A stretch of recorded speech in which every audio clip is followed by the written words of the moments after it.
Yes, before starting something new, tell me your problem from the last class or last to last, whatever.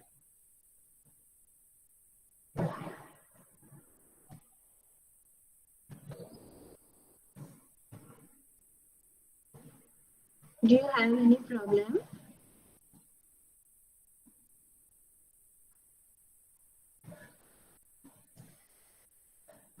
Ma'am, Hmm. ma'am, one thing, ma'am, I don't understand the meaning of the term fixed coefficient in the case of production function, ma'am. Ma'am, what is the meaning? This one, Yes, fixed ma'am. coefficient production function. Ma'am, what is the meaning of the term fixed coefficient? Yes, I understand. You are asking about the meaning of the name, right? Yes, ma'am. Yes. Look here, the production function. What is the production function? Q is minimum of L by A, K by B, right?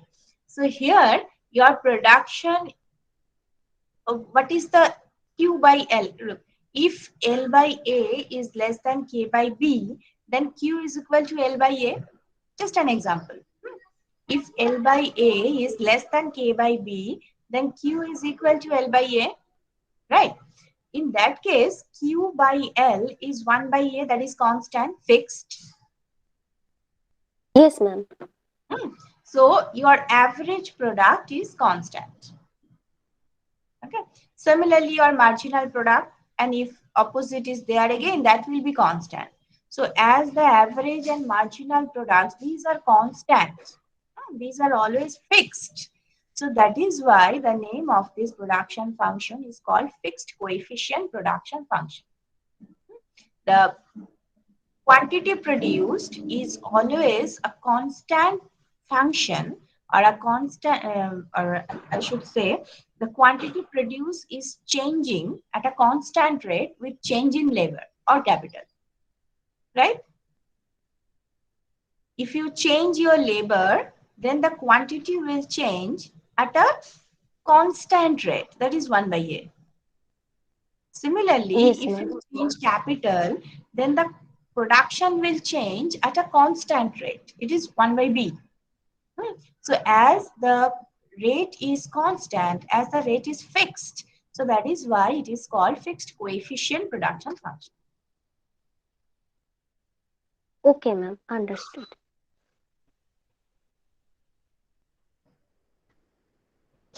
Anything else?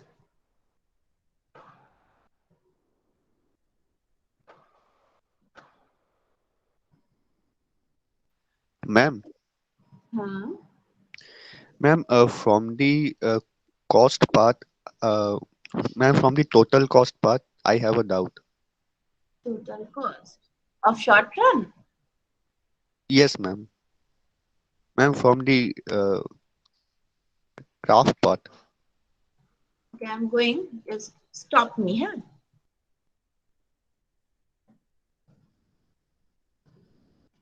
Here. Yes, ma'am. Yes, ma'am. Ma'am, I couldn't understand the shape of the total cost curve. The total cost is what? Total cost is the variable cost plus fixed cost, right? Up to this part, is it okay? TC is equal to VC plus FC. Yes, ma'am. Hmm. Now, what is your FC? FC is constant. It is independent of the quantity produced. Okay. So that is why it is parallel to the horizontal axis. And about the variable cost means when your production is zero, then the cost for the variable factor is also zero. So that is why the variable cost curve will start from the zero, okay, from the origin. And then after, when your production is rising, variable cost is also rising accordingly because you have to employ more and more labor for that. Okay. So what is the total cost? As total cost is the sum total of VC and FC, so you have to add FC and VC curve to get the TC curve, right? Now, when your production is zero, then VC is zero, but FC is this much. So that is why your total cost curve will start with this vertical intersection. Then after, the slope of the TC cannot be influenced by FC because FC is just a parallel line, okay, parallel to the horizontal straight line. So it cannot influence the shape. So then after the total cost curve is just a parallel to VC curve. How the VC is changing, TC will also change accordingly. So that is why your red one is the TC curve with a vertical intercept.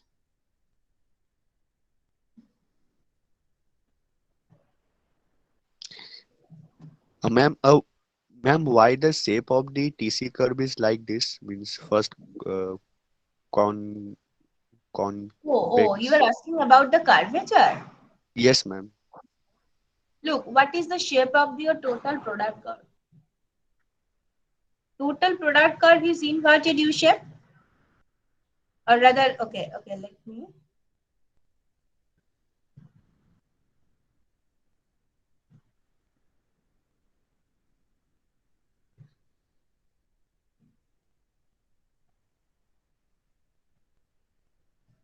This is this is your total product curve, na? It's like that, right? This is your total product curve. Yes, ma'am. And what is your marginal product curve? Marginal product curve is like this, right? Now, marginal Yes, product, first of all, for the first unit of production, there is no marginal cost. Marginal product. For the first unit of labor, there will be no marginal product. Anyway, so look what happened. If you employ more and more labor, then initially the marginal product is rising at the decreasing rate. That is why it is concave to the horizontal axis. Just look at the marginal product curve. Initially, marginal product is rising at the decreasing rate, right? So if you employ more and more labor, your output will rise, but it will rise at the decreasing rate. Say from 2 to 3, your total output is increased by 10 units. From 3 to 4, the output will rise, but not by 10 units, say by 9 units. Okay?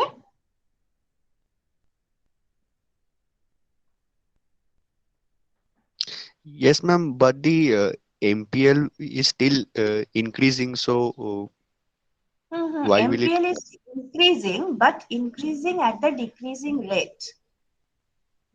As MPL Okay, is ma'am. so that is why this line is initially concave. So to get the same level of output, you have to employ more and more variable cost, variable factor. Okay, the increase in the increase in employment of the variable factor is increasing actually if you want to get the same amount of output as the marginal product is rising at the decreasing rate. Okay, so that is why initially it is concave. But after a certain level, your marginal product is falling. But the marginal product is falling it is concave to the origin. Okay.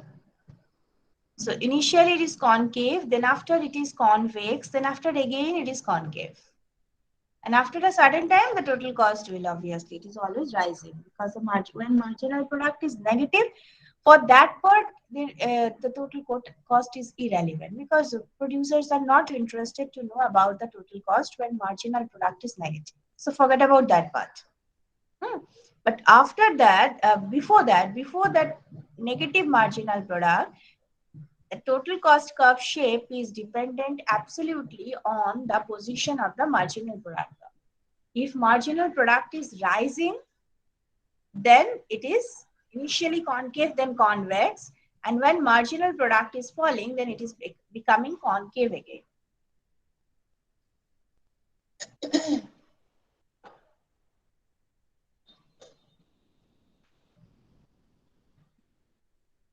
If you have Ferguson and Gold, it is well written there. If you don't have, I think in case of Pindar,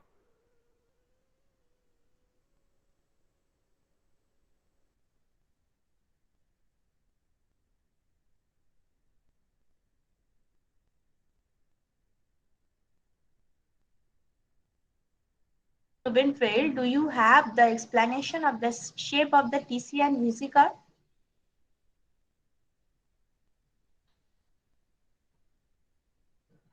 Anyone in this class, have you checked?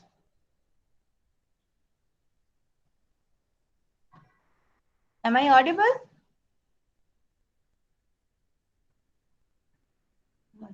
Am I audible? Yes, ma'am. Yes, ma'am. Okay.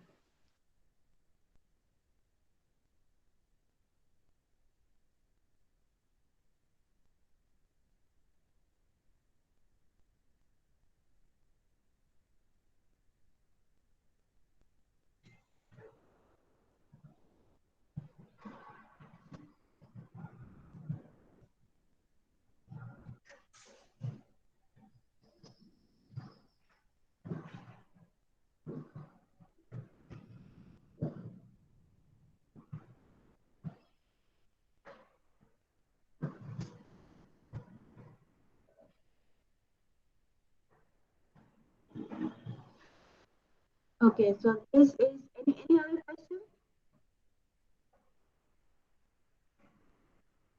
Ma'am, Yes. ma'am, can you please show the problem which we have done in the previous class? Because I can't access the class recording, so I can't copy it. This one. No, ma'am, there is a problem. Okay. Yes, ma'am. Okay. I just need to take a snapshot. Okay. No, the solution, but no, ma'am. The solution is written here, ma'am. The question. Okay. Ma'am, Yes. ma'am, ma'am, did you say that the explanation for the shape is written in the Pin Dyke and Rubinfield book? Yes, I said that. Is it there? Okay. Yes, sir. Is it there? Because I know Fargus and Gold, but what about Pindak and Rubinfield? I'm asking from you.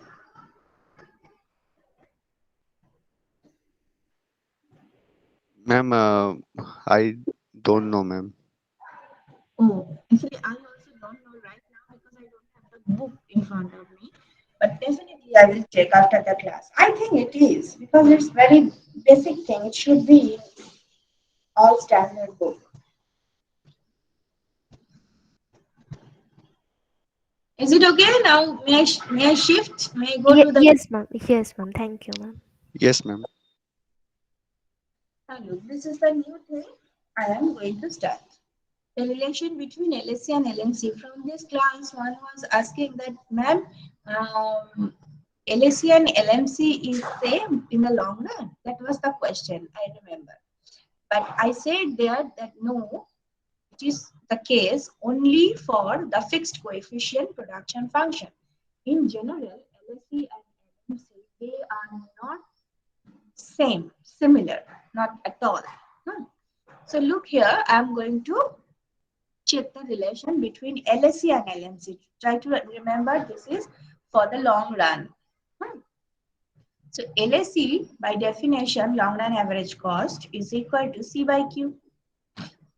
So C is equal to Q into LSC.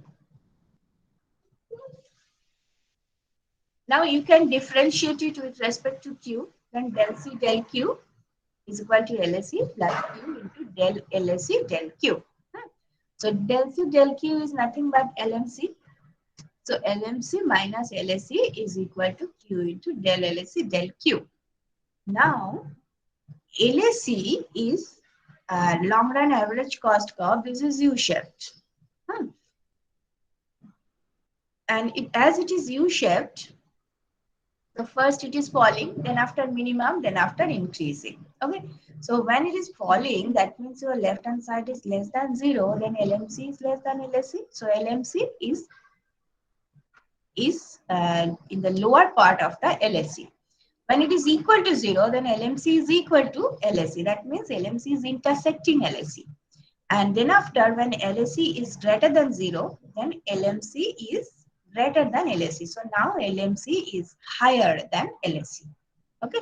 So this is the mathematical relation between LSC and LMC. Now, this is another thing, new concept. That is the functional coefficient, what it is. It is actually the measure of the percentage change in output when all inputs are changed in the same proportion. So you can understand very well, as by definition, all inputs should change. So it is the long run concept. Functional coefficient is a long run concept. It is not the short run concept. Fine. So if you change all inputs by the same proportion, then say del L by L, that is the change, proportionate change in L, is equal to the proportionate change in K, and that is say is equal to mu. Then the functional coefficient is the proportionate change in quantity due to mu. Okay? So this is the definition of the functional coefficient. Any problem from this functional coefficient? As it is the new concept, try to understand it. Ma'am, can you repeat the last part? Last line. Oh, yes, this is the functional coefficient. That epsilon is the functional coefficient. Huh? So functional coefficient is what? It is the percentage change in the output due to change in input, all inputs by the same proportion. So say the inputs are changing by the proportion mu. So the proportionate change in output is del Q by Q. So the change in Q due to mu is called the functional coefficient. Okay, ma'am. You can understand, if all inputs will change, then definitely output will change. But the thing is, by how much output will change? Will it be equal, greater, or lesser? So that is the thing. The functional coefficient will give you that idea. That if you change all the inputs, say by 30%, then how much output will change? Will it be changed by 30%, 40%, 20%? What? So functional coefficient is for that. Now look, there is a strong relation between returns to scale and functional coefficient. Do you know what is returns to scale? I think I said Yes, it in ma'am. the introduction, na? Yes, ma'am. Yes, Yeah. ma'am. Yes, ma'am. So returns to scale. Okay, tell me, what is returns to scale?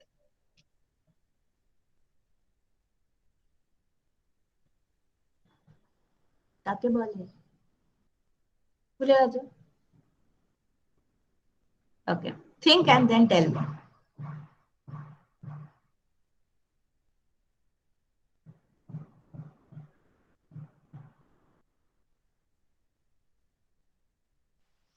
Ma'am, when all the factors of production are changed by the same proportion, by what proportion uh, the output production changes? Exactly. Exactly. When all inputs are changed by the same, no, actually returns to scale is yes. So it's like that. So you can understand this is very similar to the functional coefficient. Now, these two concepts are very much related. So actually, if the functional coefficient is greater than 1, that means this is greater than 1. That means if you change inputs by 30%, then output is changing by more than 30%. Then only the ratio is greater than 1. And by definition, this is IRS, increasing returns to scale. This is called increasing returns to scale. Okay. So the functional coefficient is actually the mathematical expression of the returns to scale, we should say. Similarly, if epsilon is less than 1, then it is DRS. If it is equal to 1, then it is CRS. So through the functional coefficient value, you can explain returns to scale in the production process. You get that? Any problem from these 3 bullets?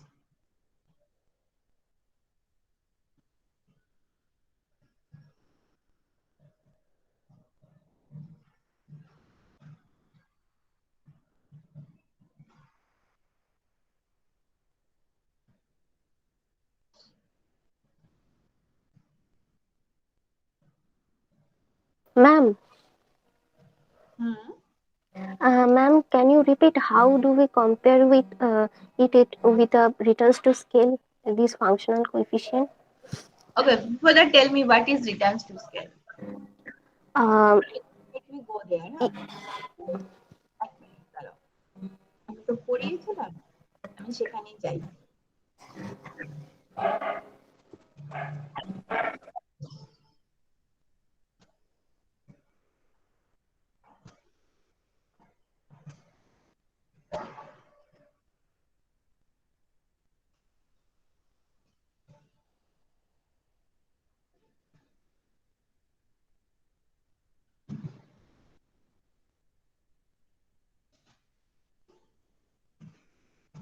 Yes, this is returns to scale. Check. First of all, it is a long run concept. When two factors are changing in a certain proportion, output change in a certain proportion depending on the nature of the returns to scale. And look, this is very much similar to the functional coefficient definition. Functional coefficient is also saying like this. When you are changing two inputs by a certain proportion, then how output will change. So I can say that functional coefficient, and there is a particular formula of functional coefficient, right? That is epsilon. So I can say that epsilon is actually the mathematical expression of the returns to scale. This is how you can relate these two concepts. Now is it clear? Yes, ma'am. So through functional coefficient, you can express mathematically the concept of returns to scale. Here we introduce the returns to scale with this diagram. No mathematics is there as such. Okay. But the functional coefficient is actually the expression of returns to scale. Okay. Yes, ma'am. Now look at this. If it is greater than 1, that means IRS. If it is equal to 1, then CRS. If it is less than 1, then it is DRS. Now look. Here, another thing. Absolute mathematics is there. The relation between the functional coefficient, LSC and LMC. So you know what is the relation between the functional coefficient and returns to scale. Now we are going to find out the relation between the functional coefficient, LSC and LMC. So for that, you have to take the long run production function. Q is a function of LK. Now total differentiate it. Then you will get dQ, FL, DL plus FK, DK. Fine. Then you multiply the first term with L and then divide it by L. Okay. So LFL, DL by L plus KFK, DK by K. Okay. Now, DL by L, we have just said DL by L is nothing but the mu, because in case of the functional coefficient, look, DL by L is equal to dk by k is equal to mu. So here we are replacing DL by L and dk by k by mu. So I'm taking mu as a common.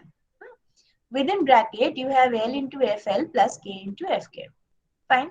So, what is FL? FL is what? FL is the marginal product of labor, right? From the profit maximizing production strategy, we know the first order condition was W is equal to lambda into FL. Can you remember that equation? Lambda is the Lagrangian multiplier.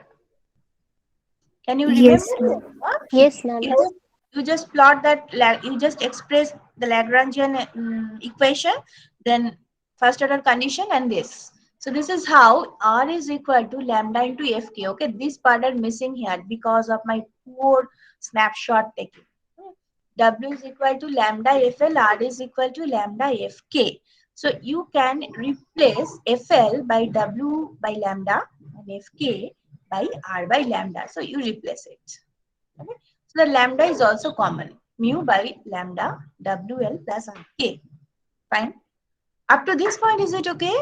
DQ is equal to mu by lambda WL plus RK. Up to this point, is it okay? Yes, ma'am. Clear. Anyone? Any problem?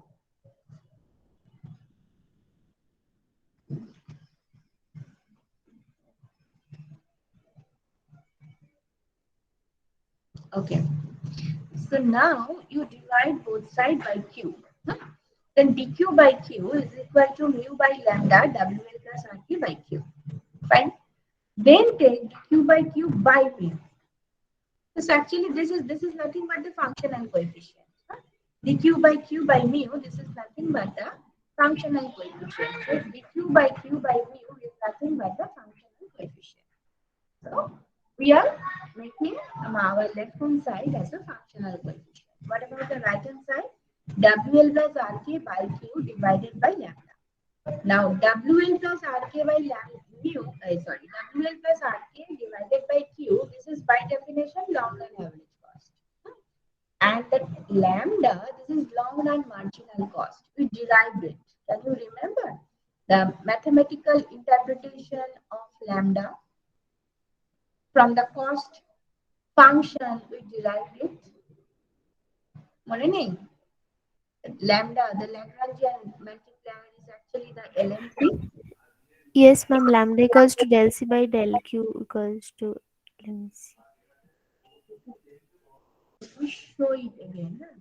If I can find it. It is not here.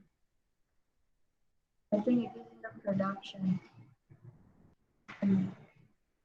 Yes, here it is. Economic interpretation of lambda. Look, lambda is LMC. Right? So you just write it. So you can replace this lambda by LMC. So what is there? Functional coefficient is equal to LSC by LMC. So this is the relation between functional coefficient, LSC and LMC.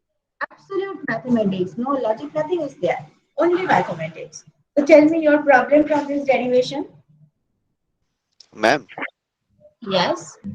ma'am, the numerator part I didn't understand. That WL plus RK.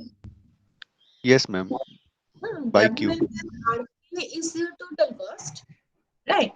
In the long term, this is your total cost. WL plus RK. Divided by Q. So total cost divided by quantity produced. By definition, this is average cost. And as the total cost is the long run total cost, so it is long run average cost. In the short Okay, run, ma'am. Yes, ma'am.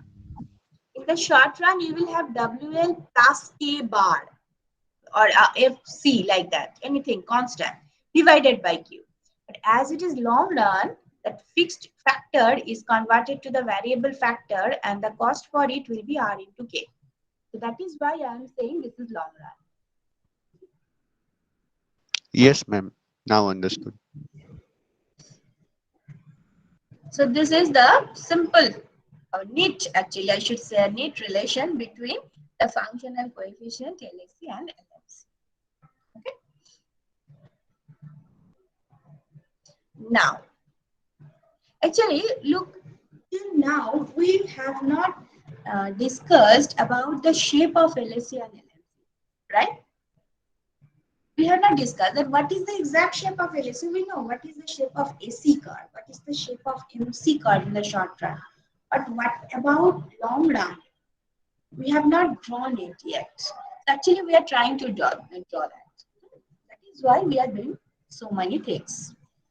So here we are going to find out the shape of LSC from the returns to scale. Okay.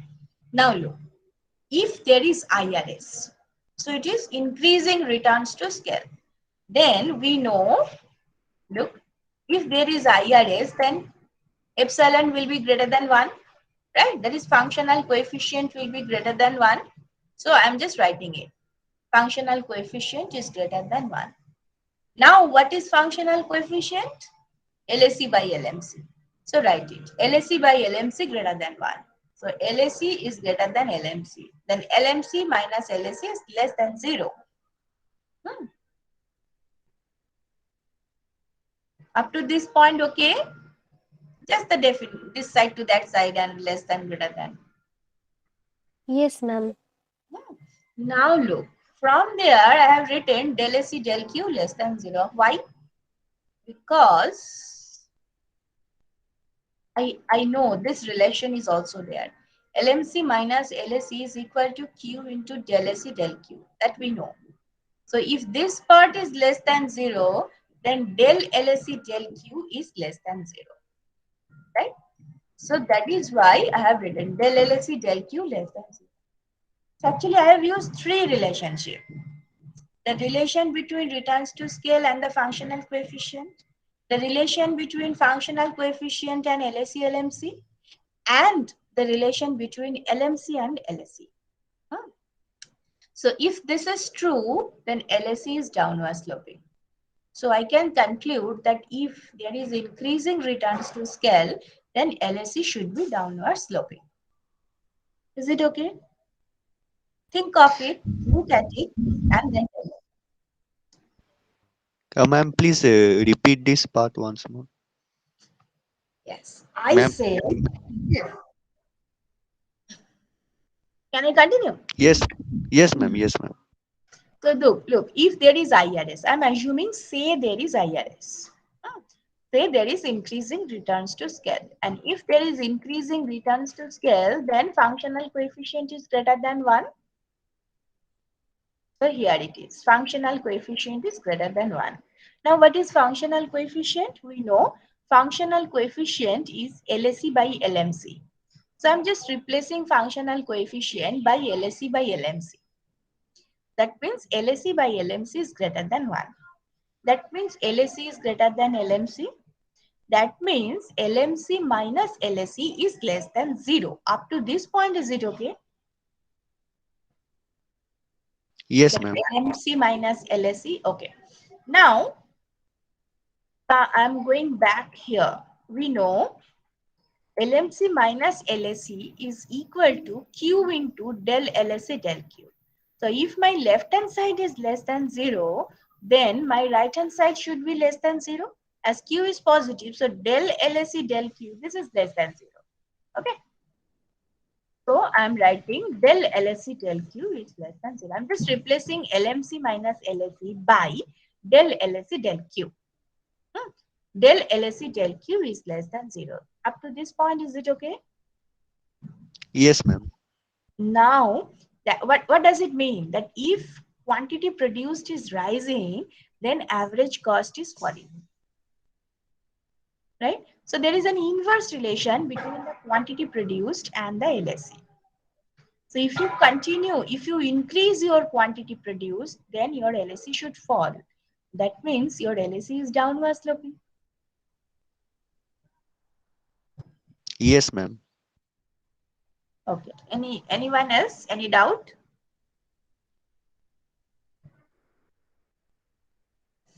If this part is okay, then check CRS and DRS with your own. Same thing. For CRS, functional coefficient is equal to 1, and for DRS, functional coefficient is less than 1. That is the only difference. Steps are very similar.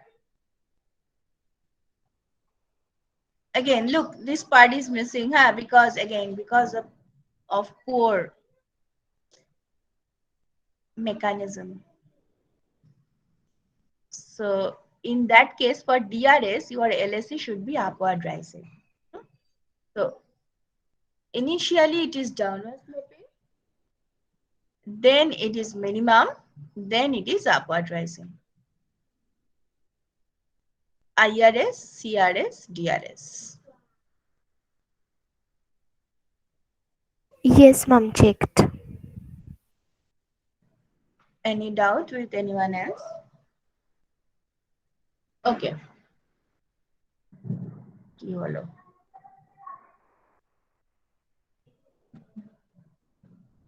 Yes. Then this is your, if this is your LSE, then along the downward portion, this part is very important for the analysis portion, for the application part. For if your LSE is U-shaped, then for the downward part, there is IRS. Just at the minimum, there is CRS. And then after, when LSE is rising, there is DRS. That is we derived. Look, that is what we derived. For the downward portion, there is IRS. At the minimum portion, there is CRS.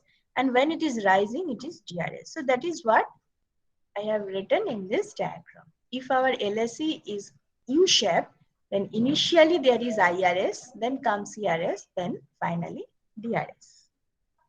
Okay. This, the shape and the returns to scale the shape of LSE and the corresponding returns to scale. This part is important for our next chapter or next to next chapter. So that is why you have to remember this diagram very carefully. And at least this part, that when LSE is downward sloping, then there is IRS. Okay.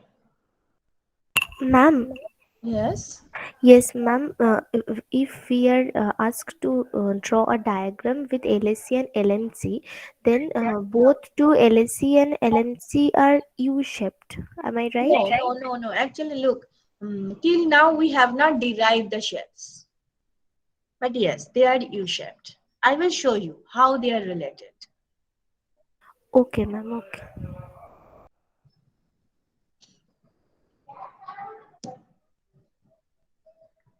But for this diagram, just assume it is U-shaped. Yes, it is U-shaped.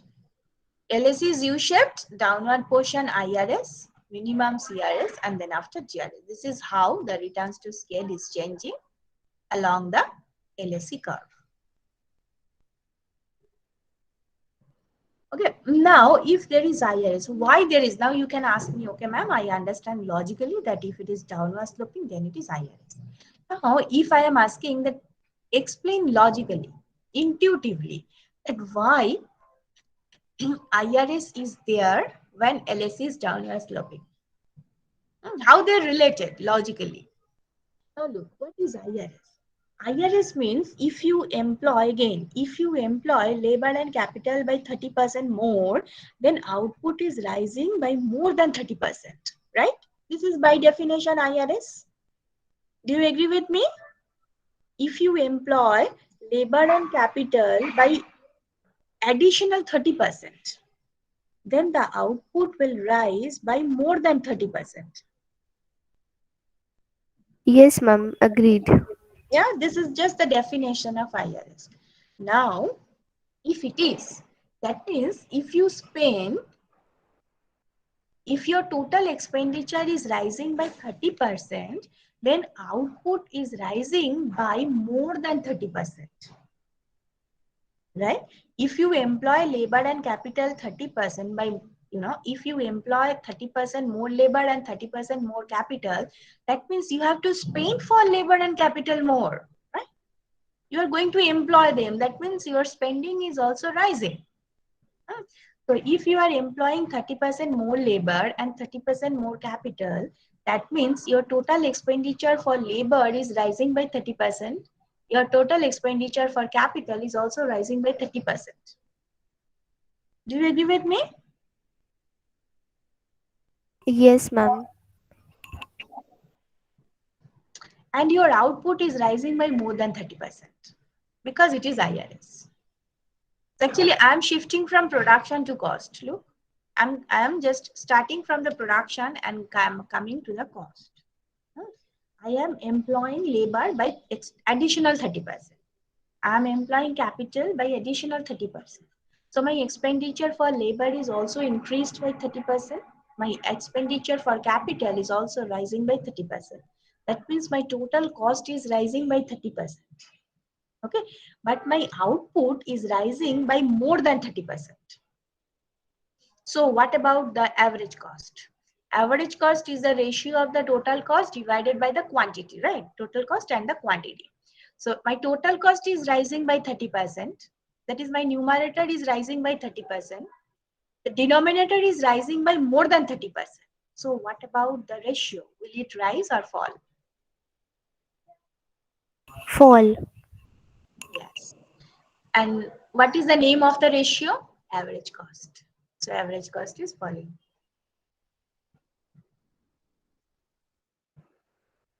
Why all others just stop talking? Why? You are not getting my explanation. Think of it, very logical, and I think it's very interesting. Yes, ma'am, understood. Okay. So you just employ more more labor and more capital so that your total expenditure is also increased by the same proportion, but as your output is rising by more than that proportion, the ratio, the average cost is falling. Hmm. So that is the reason behind the falling IRS. Now at the CRS, what happened? At the CRS, if you employ more labor and more capital, say again similar 30%, then your output is also rising by 30%. This is the definition of CRS. So your total cost for the factors are rising by 30% and the total output is also rising by 30%. That means your average cost is constant. So you are at the minimum. And at the DRS, what happened? Actually, what happened here, as you have employed already a lot of factors and still you are going to employ more factors, there may be congestion in your factory. Okay, so many factors are there, they are making some problems in the factory. So that may be the problem. And that is why this is called the diseconomies of scale, right? So because of the diseconomies of scale, it may happen that you have employed additional 30% labor and additional 30% capital, but your output is not increasing by 30%. It is increasing by less than 30%.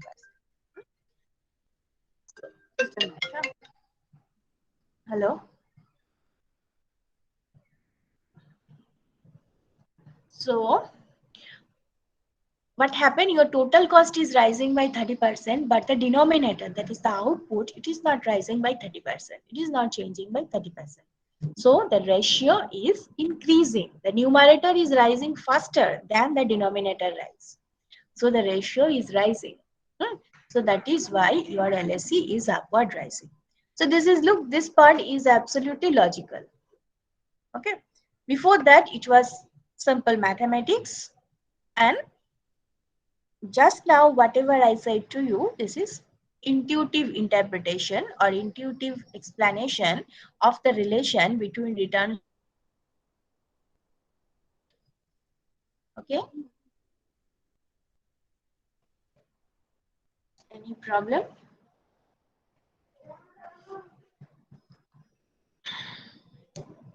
Ma'am, Yes.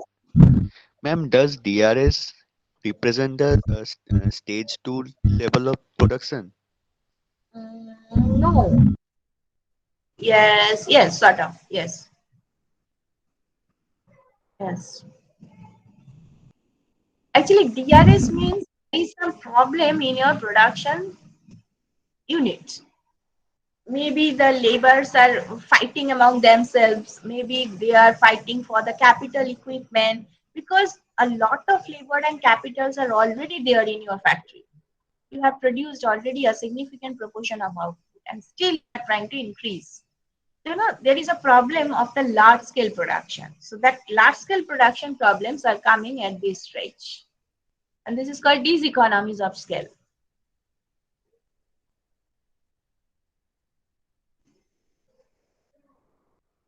Ma'am, from the labor or workers' viewpoint, can we denote it as disguised workers or something like that? They are unhappy. They are unhappy. Yes. May the reason may be anything. The work culture, the space for the work, the quality of the capital, the availability of the equipment, whatever be the reason, they are creating some problem. So that is why there is these economies of scale.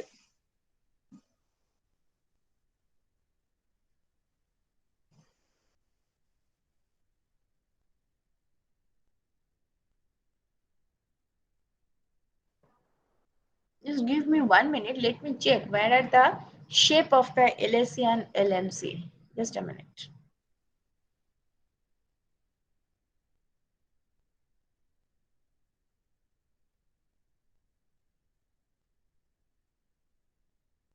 Yes, it is there.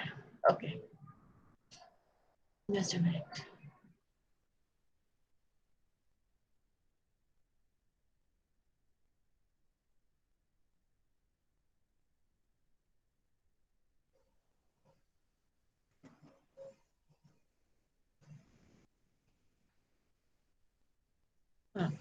So as you want to know the relation between what is the shape of your LSC card, and I also want to explain it now. So I'm just skipping this portion. I will come back all these sections. But before that, let me go to the derivation of the long run average cost curve, because till now we don't know what is the exact shape of the long run average cost curve. We have to derive it. So this is the diagram. This is the diagram from where you can derive your LSE from SSC curve. What is the source of the LSE curve? The source is SSC curve. Okay. Look, how can you get? Let me explain this diagram. It's a bit hazy. I should change the slides. I will.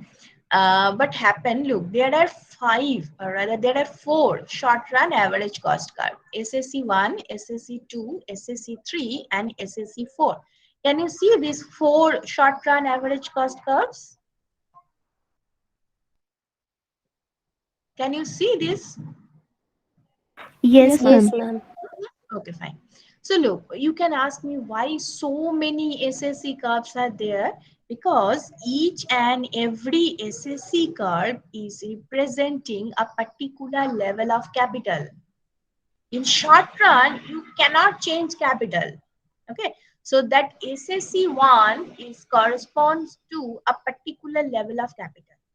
If you change the capital, then it will be another SSC, and that will be SSC 2.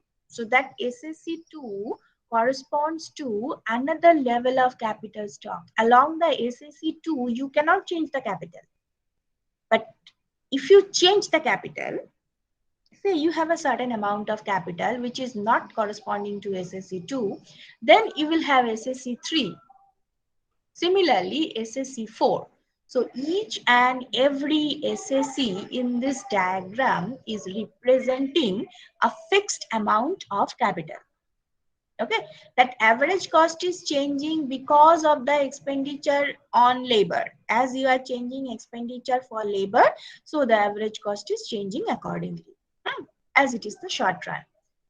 But I am considering 4 SSC because each and every SSC corresponds to a particular level of capital.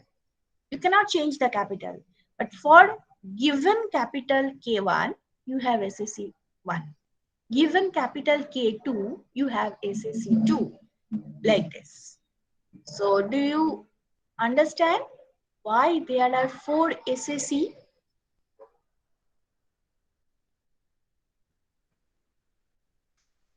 Yes, ma'am. Understood.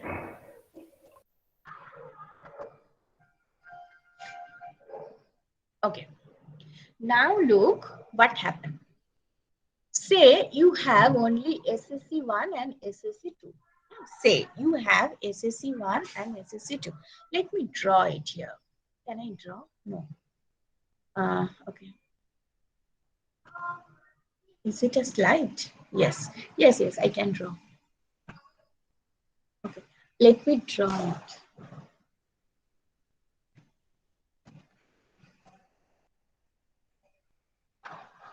Okay. Say there are two SSC 1. This is SSC 1 corresponding to a certain amount of capital, and say this is SSC 2 corresponding to another level of capital. Okay. Now consider it is long run. Now in the long run, you can change capital. This is the benefit of the long run. You can change the capital stock. Say in the long run, the market is asking you to produce Q1. According to the market demand, the producer has decided to produce Q1. Okay, so now look, as I said, SSC 1 corresponds to a particular amount of capital, and SSC 2 corresponds to another particular amount of capital. That means I can say SSC 1 is based on a type of technology. SSC 2 is based on another type of technology. You are changing the capital stock, right? You are changing the capital stock. That means you have changed the technology. So in the long run, you can choose the technology because it's the long run. You can change the amount of capital stock. So it's the long run. Now, in the long run, if I am asking the producer to produce Q1, tell me which technology producer will choose, which capital stock producer will choose, SAC1 or SAC2. Do you get the situation? Is it clear? Ma'am, Why can you SAC? please repeat the question once? Yes. I am saying that if the producer is asking to produce Q1 in the long run, then which technology he will choose? One or two?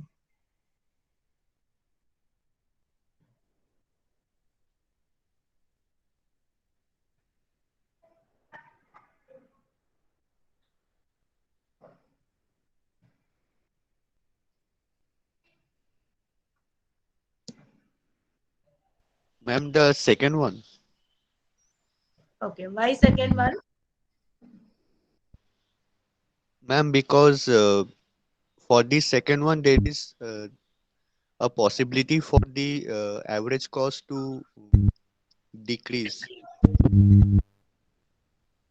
No. For Q1, whose average cost is lower? Technology 1 or technology 2? Whose One. average cost is lower? Yes.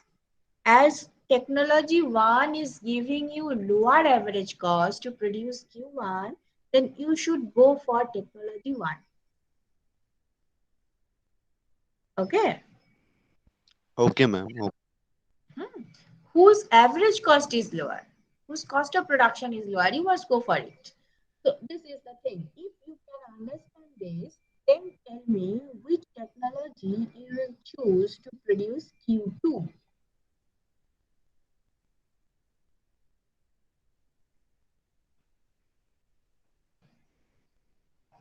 Which one will be chosen, 1 or 2? 2. Yes, because 2's average cost is lower. Look, for Q2 production, this is the average cost for technology 1. And this is the average cost for technology 2. So technology 2 is asking lower average cost than technology 1. So cancel technology 1. To produce Q2, you will go for SAC2. You will go along the SAC2 for this particular. You will go with technology corresponding to SAC2. This is the benefit of the long run. You can change the technology. You can choose the technology. You can change your capital stock, right? That means you can change your technology. So this is how the producer is choosing different SACs corresponding to their production level. Okay, say there is another SAC3, it's like that. So then you can understand how the producer will decide the production level, or how the producer will decide which SAC should be chosen. So look, I can say from this that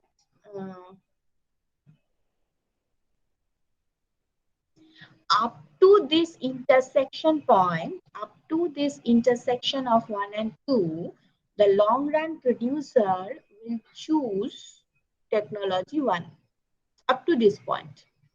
Then after, the producer will choose technology 2. Then after, the producer will choose technology 3 and so on and so forth. Is it clear?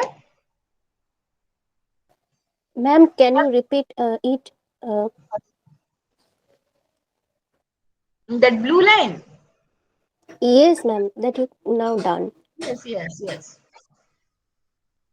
Up to this intersection point, before this intersection point, for each and every production level, SAC2 is higher than SAC1. Before this intersection point, I'm just repeating, before this intersection point, SSC2 is always higher than SSC1. Is it clear?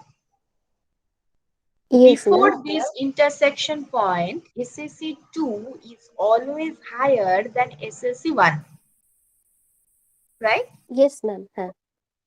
In that case, up to this intersection point, producer will always choose SSC1 because it is giving lower average cost. Up to this intersection point, the producer will choose only SSC1. So this is the choice of the producer up to this intersection point. Yes, ma'am. Ma'am, sorry to interrupt. Can you please use the laser pointer? Then Yes, it will. yes, I'm using. Look, up to this intersection point, the producer will choose this dark line, that is SSC1, because this line is giving the producer the lowest average cost. Yes, ma'am. Yes, SSC2. ma'am. So he is always going for the cost minimization is his objective. So he will, up to this intersection point, he will choose SSC1. Then after, technology 1 is giving higher average cost. So then he has shifted the technology and going for SSC2. So this is the path for this stretch of production level, right? Up to this intersection point. Yes, ma'am. And then after, he is going along the SSC3 and so on and so forth. Okay, so this is the average cost in the long run for the producer. The dark one, this is the average cost of the producer in the long run. If there Yes, are ma'am. three technologies, this is very uneven actually. The reality is there are so many technology. You can change capital stock by fraction, right? So you can draw like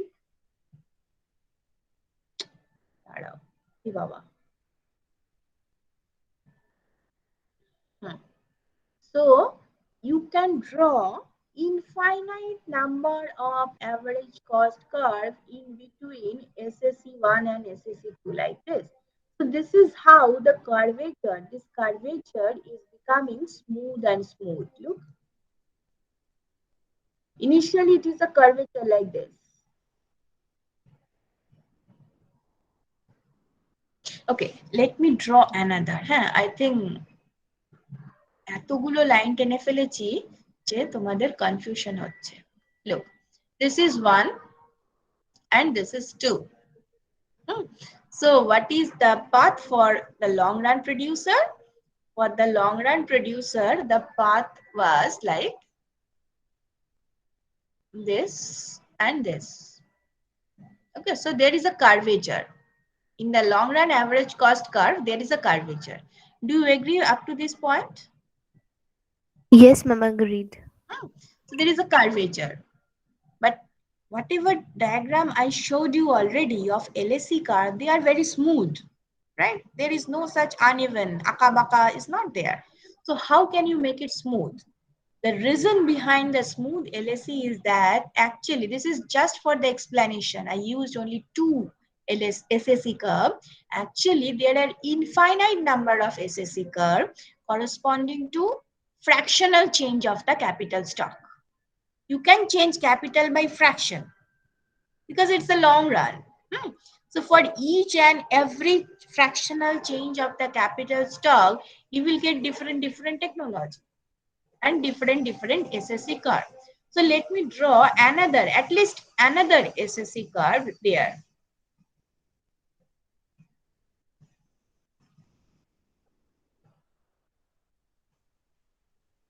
Say there is another. Now look at the change of the curvature.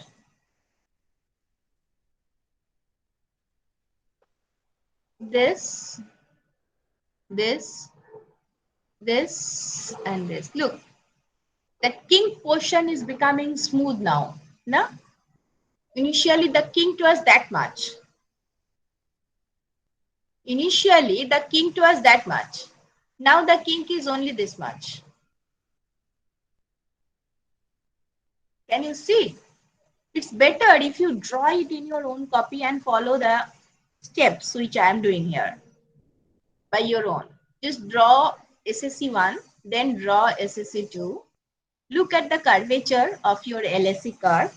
Then draw another SSC curve in between 1 and 2, and then check the change of the curvature.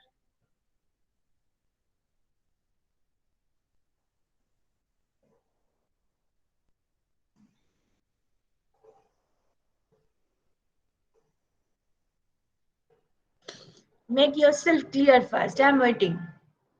I'm not in a hurry. I'm just waiting.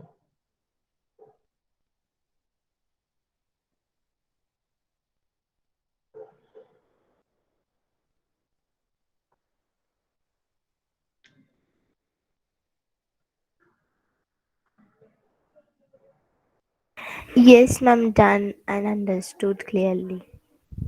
Now the rest of the class. Yes, ma'am, it is observed. Hmm.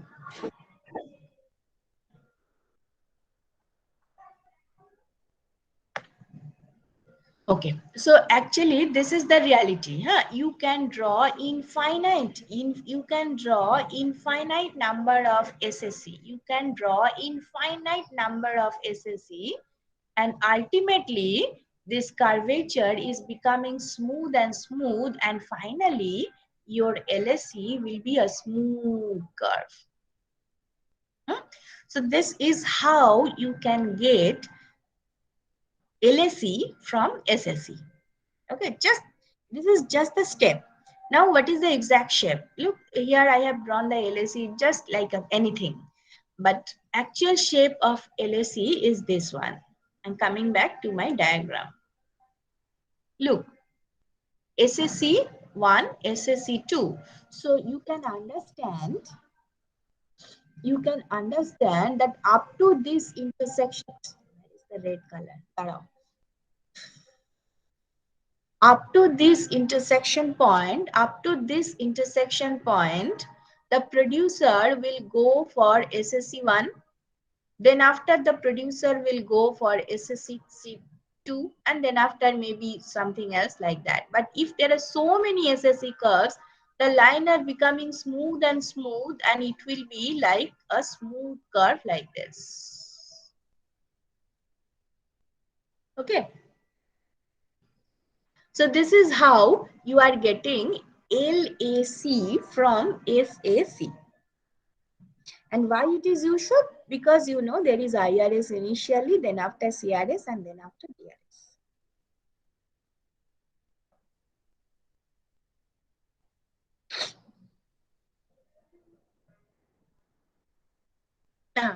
Your question now. I'm waiting for the question.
So I'm waiting for the question. Ma'am, Yes. while understanding the relationship between LSC and LMC, ma'am, Mhm. that slide where LMC minus LSC was less than equals to greater than 0. Ma'am, Just a minute. Let me go there. This thing. Yes, this one. yes, ma'am. Huh? Ma'am, here del LSC del Q is initially less than 0, then equal Huh? to 0, then greater than 0. Ma'am, ma'am, how do we consider that it will be first less than 0, then equals to 0, then Yes, greater because than 0? initially there is IRS, then there is CRS, then there is DRS. When you have just started the production, your marginal product curve is upward rising, right? So again, that concept of increasing cost or decreasing cost is coming. As your marginal product is rising initially, so your average cost is falling. Here the marginal product of labor and capital both are rising because they are inverted U-shape. That is why the average cost is falling, though you are having the IRS. So everything is in favor of your production process. The CRS is just the saturation point. Everyone is satisfied. Then after the problem is coming. So many factors are already there, so they are creating problem. That is why DRS is there. So the reason behind the initial fall in LSE is the IRS, then CRS, then DRS. And why IRS? Because as the production has just started, the marginal products are rising, average products are rising, so everything is in favor of the production process. That is why the average cost is falling, and it is actually the IRS. Economies of scale is working here. CRS corresponds to the saturation point, and then after the diseconomies of scale is starting, and your LSC is rising. Okay. So, ma'am, it is because of IRS, it is less than 0. Because of the returns to scale, because of the changing returns to scale, you have the shape of your LSE like this.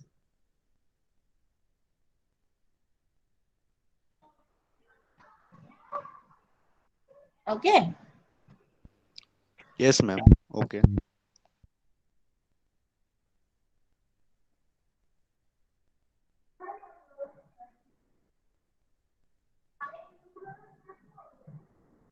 So this is how you can derive your LSE from SSE. Huh?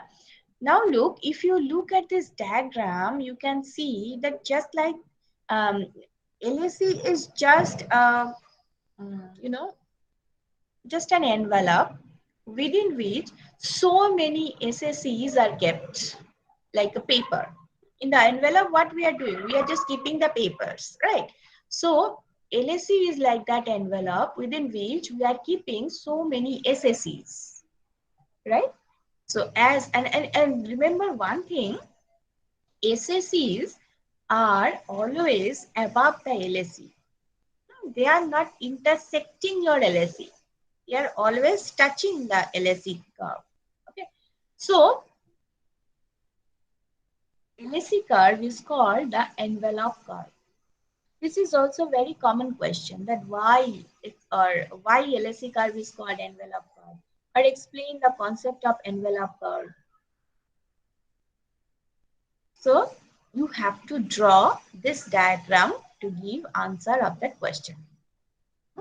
Then why LSE is envelope? It's like all the SSEs are kept inside the LSE curve.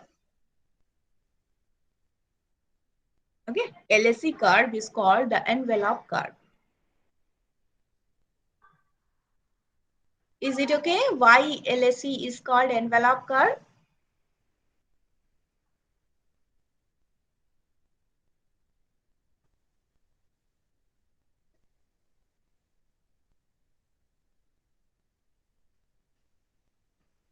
Yes, ma'am, understood. Okay. One more thing, when you will draw this diagram,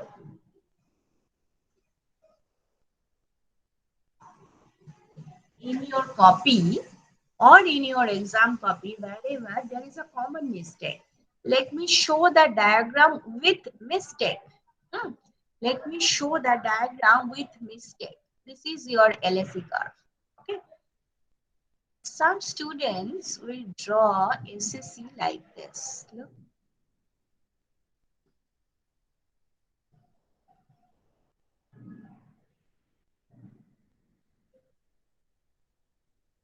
This is like envelope. Huh? This is SSC 1. This is SSC 2, 3, 4. What they have drawn actually, all the minimum points of SSC, these are the tangent on LSE. This is the feature of this diagram. The minimum of SSCs, of all SSCs, 1, 2, 3, 4, all. For all SSC curves, the minimum points, they are on the LSE curve. But this is wrong. Okay, this is wrong. Then which one is correct? The correct one is this. This is your LSE curve.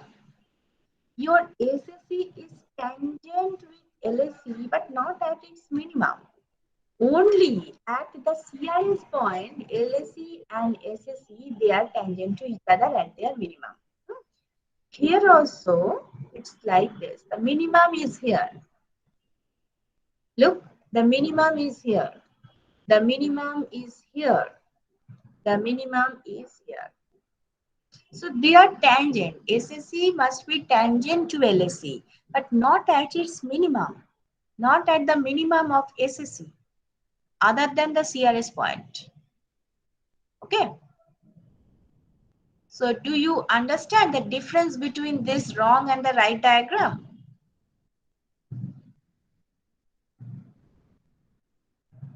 Yes, ma'am. So only at this point, the minimum of SSC is tangent with LSE. Other than this, no SSC will be tangent with LSE at its minimum. So this is the thing you have to remember when you will draw when you will draw it in your exam copy. Okay, don't draw this type of thing. All minimums are on the LSE. No, it's absolutely wrong.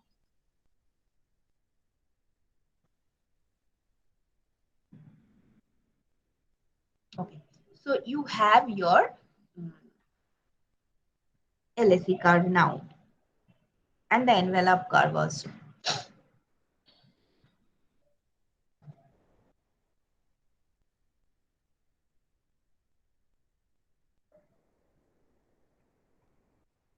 Up to this point, any problem? Whatever I discussed?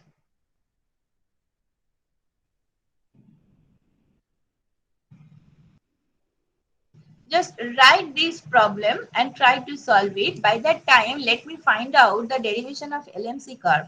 I think this is in some different file. I will check it.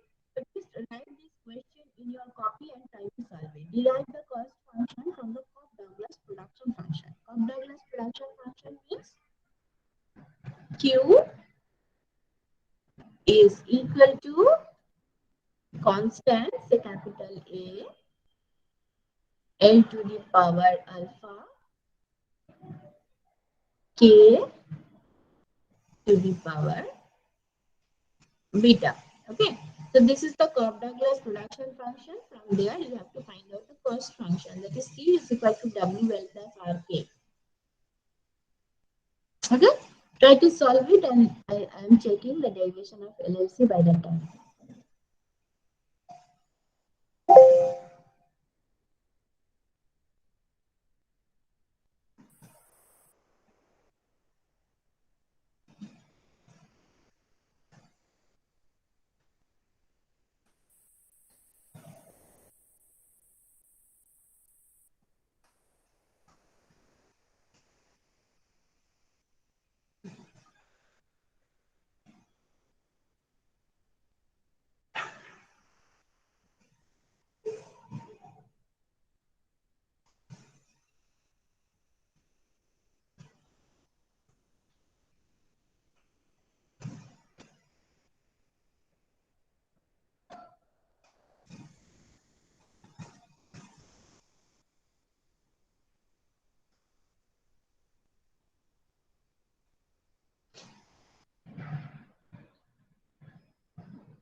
I'm very sorry, it is not with me right now. I will show you the derivation of LMC in the next class. Huh? And I'm just giving you the reference. I will follow Pindak and Rubinfield diagram. The diagram is very good. Okay. The derivation of LMC, this is very good in Pindak and Rubinfield. I will show you the diagram from Pindak and Rubinfield. But I don't have the book in house.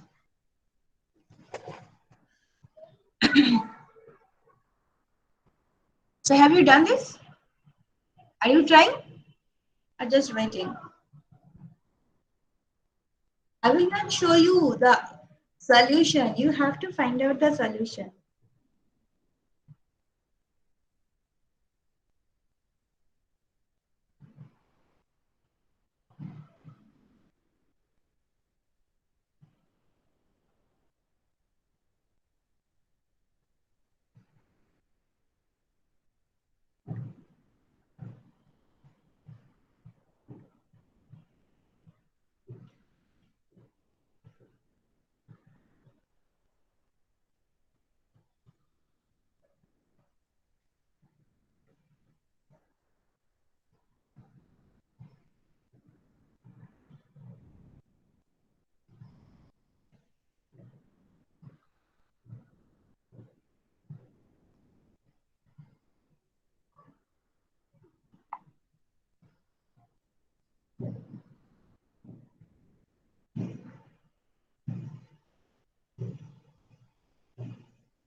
Are you trying? I'm not getting any response.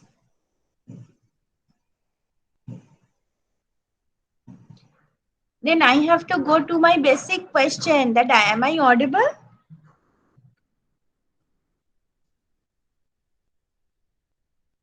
Am I audible? Can you hear me? Hello? Yes, ma'am, you're audible. Okay, then I cannot hear any sound actually.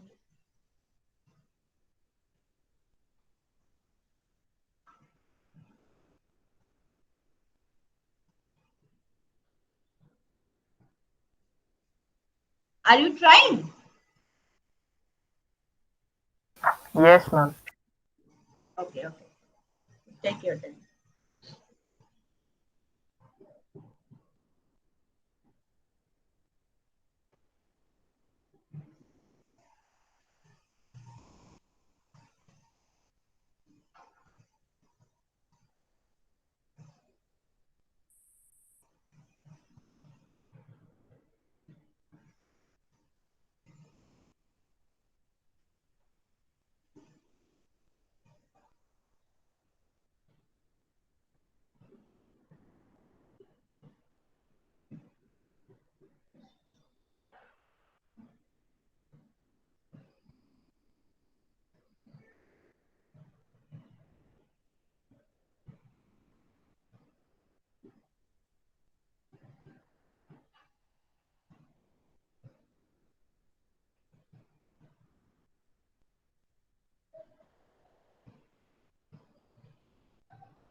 Look, it's the cost function. So it will be WL star plus RK star. Huh?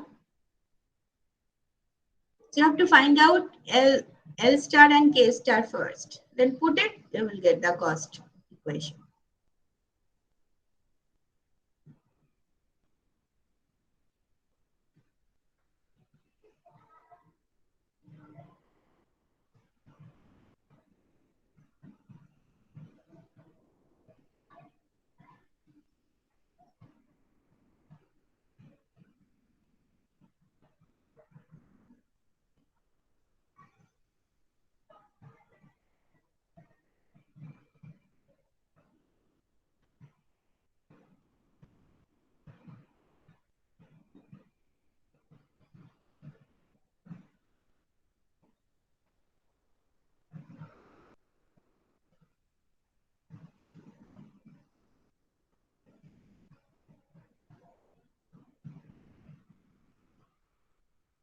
Where is the answer?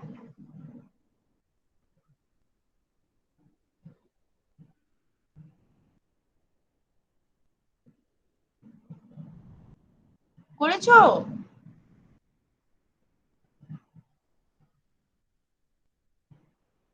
Hello?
No. I cannot wait this much. I couldn't listen a single voice. Are you doing? Tell me yes or no.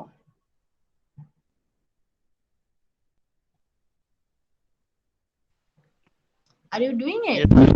Yes, ma'am. Trying.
So how long will I wait? Tell me. Will you take it as a home task? It's better, no? Because already 5 minutes left. Take it as a home task. In the next class, tell me your answer. Okay? Very simple. Just take the simple Cobb-Douglas production function, takes the cost equation, and solve it through the diagrams. This is one of the solution, but you may try from some other alternative way. So from production, you are going to the cost. Production to cost, as they are related. Okay, so let me go to the next slide. This is the last slide of today. I will just introduce the concept. That is the expansion path. By the way, am I audible? Yes, ma'am. Okay. So what is expansion path? Expansion path, look, this is the definition. Locus of combination of cost minimizing values of labor and capital corresponding to the parametric variation of the output level. So here what you are doing as a producer, you are minimizing the cost. Fine. For different output level, you have to find out the minimum cost combination of labor capital. Okay, the combination of labor and capital so that your cost is minimum for a certain level of output. That you have to find out for different level of output. Okay, so look, this is the iso cost line. This is your iso quant. So the tangency between the iso cost and iso quant is giving you the cost minimizing value of labor and capital. So just take this at a one single point. Now change the output level. That means your iso quant is shifted. then the corresponding tangency point, and continue this process. Join all those cost minimizing points by a line. That line is called expansion path. Okay. Here, remember one thing, that input price ratio, that is W by R, is constant. That means the ISO cost lines should be parallel to each other. Okay. ISO cost lines should be parallel to each other. You just change your output level. Okay. W and R, these are unchanged. You just change your output level and find out the cost minimizing points. Join all those points, you will get the expansion path. You can see the shape of the expansion path. It is upward rising, but very uneven. There is no particular shape, convex, concave, straight line. No, you cannot say. But it is upward rising, that much. Okay. So this is called expansion path. Any problem with it? Ma'am, Yes. ma'am, constant input price ratio means W by R is constant. Just tell me. Ma'am, constant input price ratio means W by R is constant. Yes, yes. No, Okay, you ma'am. can change W or you can change R, but the ratio should be 1. Okay, ma'am.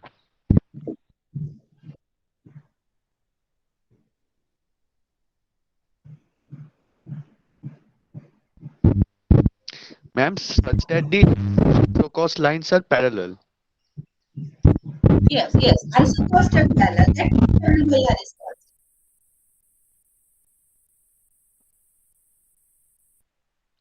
Okay, ma'am.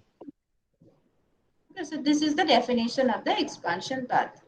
There is another thing called isocline. I will explain it in the next class because a lot more thing I have already explained and I have given you one home task as well. So solve it. The next class we will meet with the solution of this problem and the rest of the cost. Okay. Ma'am, can you Yes, yes. ma'am, can you show the last slide? Yes, yes. Just a minute. I would take a snapshot. No issue. Actually, I will share all those in the WhatsApp at least in the YouTube at least. But by next week, this week, I'm staying in the place where network is very poor. So that is why I cannot upload all those things. Done, ma'am. Ma'am, the recording of the previous class is not uploaded. But I was right now I am staying in the place where network is very poor. That is why I cannot upload anything. But in the next week,